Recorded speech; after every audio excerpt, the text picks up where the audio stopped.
classroom. I turned my head over this way, and there's a gangbanger looking at me, you know, mad-dogging me, throwing signs up under the table. I feel real scared for my life, so. My social scene was all that would count. I didn't do my schoolwork. Bad people in the neighborhood. My brother, he's been through it. My mom's scared when I go outside. Yeah, I failed a couple classes before. Violence in my neighborhood. I'm not that good of an essay.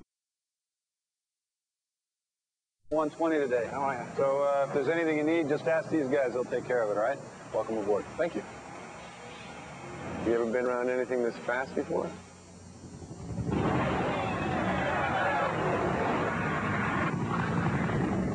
Yeah, in the last job. See how Army training gives you strength for now, strength for later at GoArmy.com.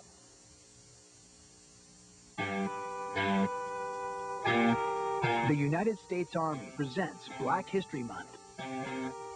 Women have always served in the U.S. military, mostly as support, rarely on the front lines, until Iraq. In a war where there are no front lines, support soldiers can often find themselves in the middle of battle zones. It happened to Shoshana Johnson, the first African-American woman ever taken prisoner of war. As we salute Black History Month, Melissa spoke with Shoshana. The 507th Battalion. Based at Fort Bliss in El Paso, Texas, it is a maintenance unit, not meant to do battle on the front lines. But when war broke out in Iraq, the battalion was thrust into the middle of a battle zone. Shoshana Johnson, a single mother, was among them. When you found out that you were going to have to be deployed, what's going through your head? It's not easy to think that I'm going to leave my child at home and I don't know when or if I'm ever going to see them again. Shoshana had joined the Army 4 years earlier to take advantage of its culinary arts program. She worked as a cook, but as a soldier, she was prepared for the risks of war. Before we started our trek into Iraq, our chain of command, our leaders, told us you could have sniper fire, you could lose the buddy sitting next to you in the truck, you need to be prepared for this. You know, there's no way to control every aspect. It is war.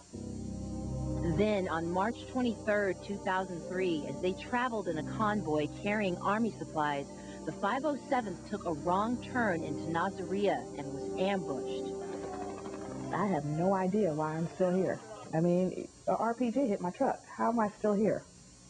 The day of the ambush, were you prepared for what took place? We were not expecting to be hit with RPGs, rocket-propelled grenades, and mortars and things like that. We're a maintenance unit. Our vehicles were not built to withstand that kind of attack.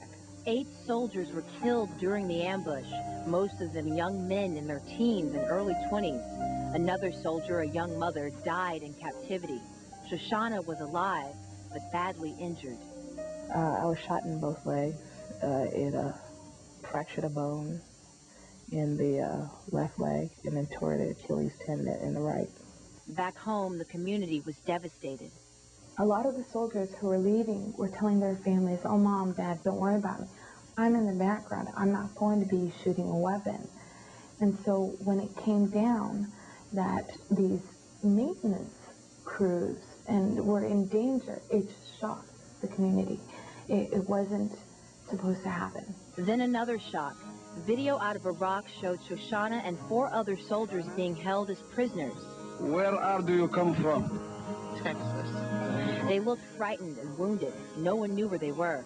How did you get through it? A lot of prayer and, you know, just thinking of my family and wondering if you're going to see them again. Are you going to make it to the next day? Are they going to torture me? Are they going to feed me? I did believe I was going to get rescued. Is that part of what kept you going? Definitely. I was waiting for Special Forces. You know, after the first week, I was getting kind of mad. I was like, where are they at? Acting on a tip from some Iraqis, Marines found the POWs in an abandoned house. They had been imprisoned 22 days. It was jubilation. It was madness. Everybody was so delighted that they had been found. I remember their skylight in a plane, and a couple of POWs were out there waving the flag.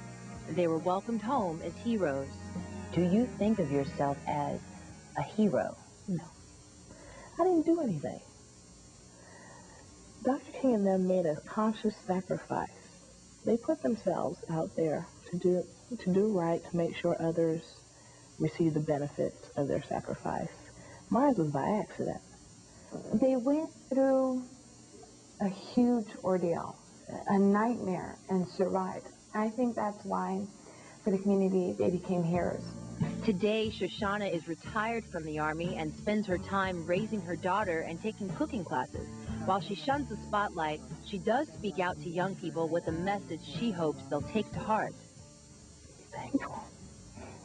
I really don't think young people really understand how good they've got it. There's children their same age out in the world worried about if they're going to get food, if they're going to get medicine, you know, if their parents are alive. I think they have their eyes closed to what the world is really about. It's about connecting with people all over the world. To learn more about Shoshana and to see Melissa's entire interview with her, head over to our site. In our Black History Month package, you'll find resources and quizzes celebrating notable African Americans throughout history. That's all at channel1.com.